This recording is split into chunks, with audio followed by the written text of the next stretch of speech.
বন্ধুরা, কেমন আছো? আশা করছি ভালো আছো। আমি অতসী চলে এসেছি অতসী খুঁটিনাটি চ্যানেল নিয়ে। আপনাদের সবাইকে স্বাগত।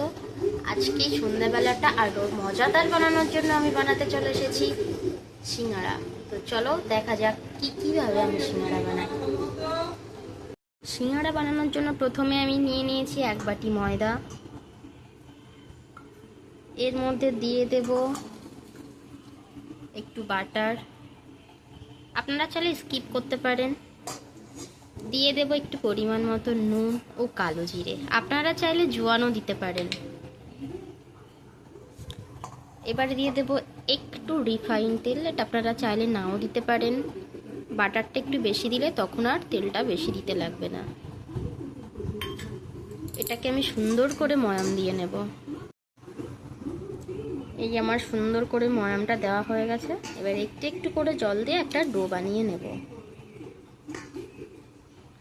আর এতে বাটারটা দিয়েছি কারণ তাহলে সিঙ্গাড়াটা খুব সুন্দর মুচমুচে হবে। দিয়ে দিয়েছি অল্প জল, এভাবে অল্প অল্প জল দিয়ে তো এবারে আমি সুন্দর করে ডোটা বানিয়ে নিয়েছি। এবারে এটাকে রেস্টে রাখবো। এবারে আমি আলুর পুরটা বানিয়ে নেব। আলুর পুর বানানোর জন্য প্রথমে আমি এখানে 2টো আলু সেদ্ধ করে মেখে নিয়েছি। এবার এখানে আছে রিফাইন তেল, নুন, হলুদ, একটু জিরের গুঁড়ো, 5 ফোড়ন, ধনেপাতা, পেঁয়াজ কুচি, ভেজে রাখা বাদাম, একটুখানি শুকনো লঙ্কা, আর এখানে কাঁচা লঙ্কা আর আদা বাটা। এবার কড়াইটা আমি ওভেনে বসিয়ে কড়াই গরম করার পরে একটু তেল দিয়ে দিলাম।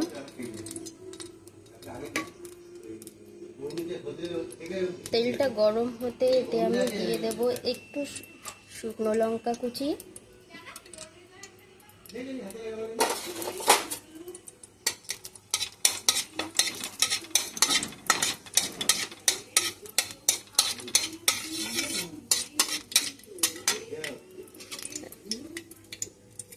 এর মধ্যে আমি দিয়ে দেবো একটু 5 ফোড়ন,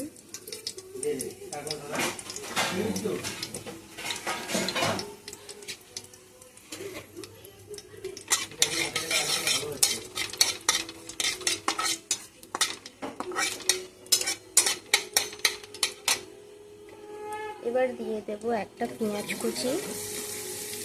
যারা নিরামিষ খেতে চান তারা পেঁয়াজটা স্কিপ করতে পারেন, পেঁয়াজ না দিলেও কোনো অসুবিধা নেই।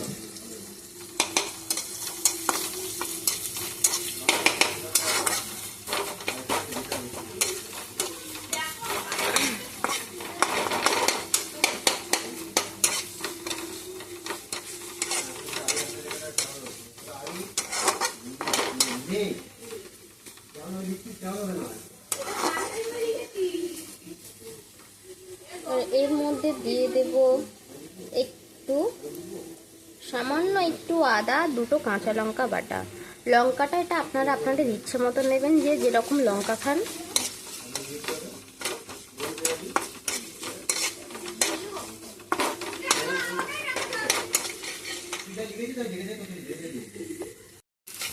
এবার এটা দিয়ে খুব সুন্দর একটা গন্ধ ছাড়তে শুরু করেছে। এর মধ্যেই আমি দিয়ে দেব মেখে রাখা আলুটা।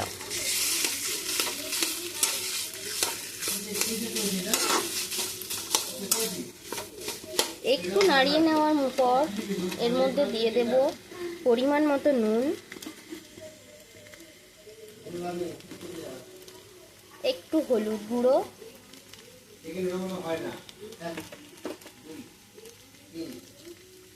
এটা দিয়ে সুন্দর করে এটাকে মেখে নেব।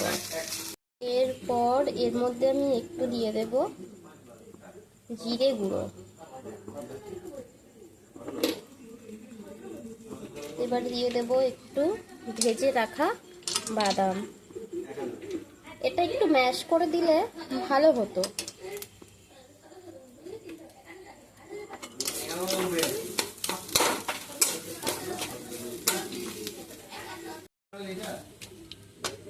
সবকিছু সুন্দরভাবে মেশানো হয়ে গেছে। এবার দিয়ে দেব একটু ধনেপাতা কুচি। আমার আলুর পুর রেডি হয়ে গেছে। এবারে আমি সিঙ্গাড়াটা বেলে নেব। এবার এটাকে আমি দুভাগ করে নেব।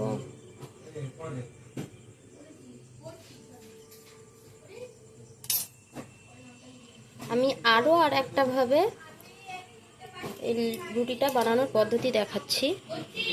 একসাথে অনেকগুলো সিঙ্গাড়া বানানোর জন্য আমি একটা বড় ডো বানিয়ে নিয়েছি। এবার এটাকে বেলে নেব।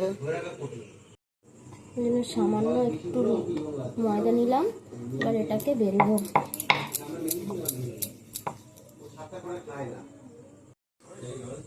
এবার এটাকে সুন্দর করে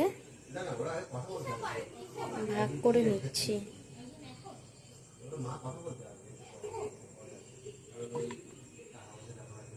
এটাকে দিয়ে ভেঙে নেব, কেটে নেব।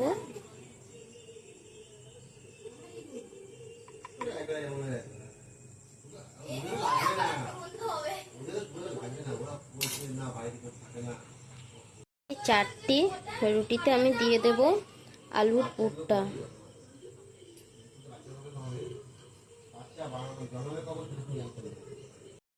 এবারে আমি এটাকে সিঙ্গাড়া শেপ দিয়ে দেব।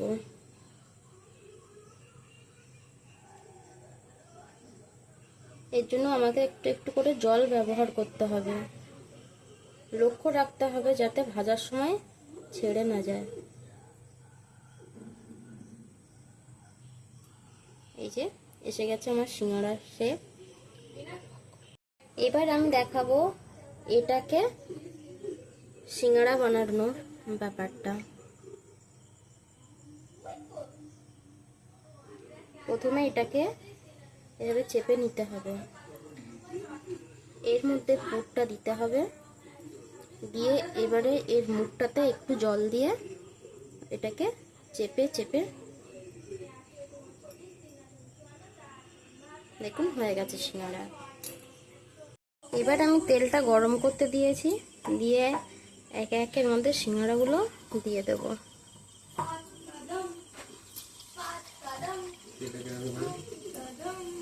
তেলটা বেশি গরম করলে হবে না, মানে তাহলে কি হবে, তাড়াতাড়ি ভাজা হয়ে যাবে।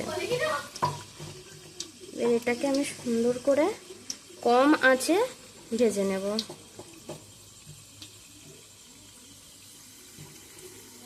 সিঙ্গাড়াগুলো কালার আসছে, এবার আস্তে আস্তে উল্টে পাল্টে দেব।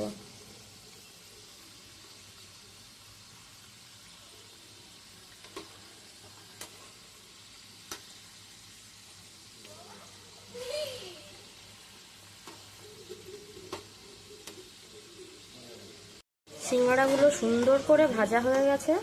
এবার আমি এগুলোকে তুলে নেব।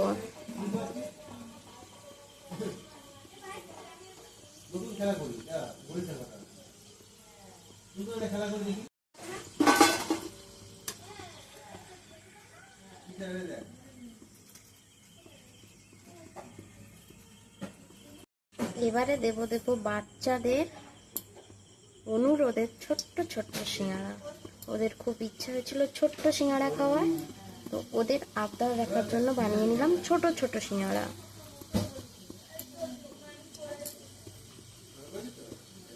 এবার এগুলো হতে থাক, ততক্ষণ আমি দেখাবো এই সিঙ্গাড়াটা কেমন হয়েছে। সিঙ্গাড়াটা কেমন মুচমুচে হয়েছে, গরম। আচ্ছা এবার খেয়ে বলো কেমন হয়েছে। দেখি সিঙ্গাড়াটা কেমন হয়েছে। আবির কেমন লাগলো? তৃষা? এবারে রেডি হয়ে গেছে মিনি সিঙ্গাড়াটা। এটাকে তুলে নিয়ে নেব। ভিডিওটা এখানেই শেষ করলাম। সবাই জানিও সিঙ্গাড়াটা কেমন হলো, আর লাইক সাবস্ক্রাইব করতে ভুলবেন না। টাটা।